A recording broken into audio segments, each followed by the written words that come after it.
In this video tutorial, I'm going to show you how to change your shop sections names on Etsy so that you can optimize these sections for better SEO so that you're found more often in search and you make your customer experience better. Each section of your shop is actually its own landing page, and these pages all have a page title based on what you name the section. Editing your shop sections to be more descriptive and use good keywords will help people find these sections via search and give you a stronger SEO presence overall with your shop.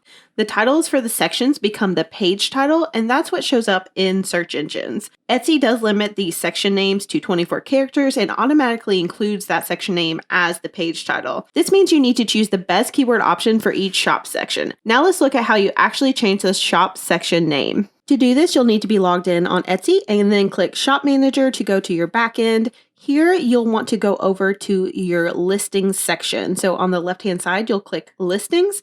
This will bring up all of your listings. Then on the right-hand side menu, you'll see there's a section called Sections.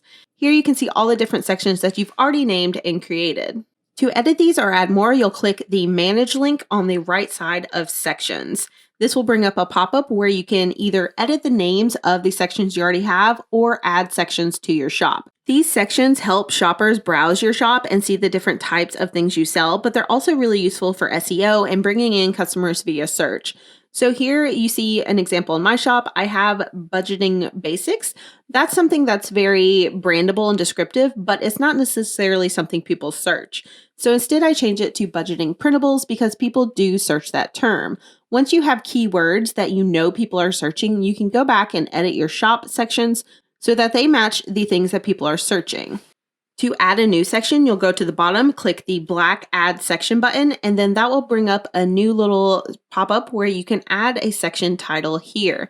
You'll type in whatever keyword, a descriptive keyword that you found, and then add the section by clicking Save. It'll show up in the list of sections, and you can drag and drop them to organize your shop better. But when you change your shop section titles, these are going to create landing pages that are based on very searchable keywords, which gives you an overall better SEO presence with your shop. This can only be 24 characters, so you definitely want your best keyword that is most descriptive, that has the best search volumes. Selecting the best keyword that gives you a better chance to show up in search on Google or wherever is a great way to improve the traffic to your shop, and is something that I highly recommend if you're trying to improve your search rankings overall. I hope this tutorial was helpful, and definitely check out the next Etsy tutorial video to help improve your shop.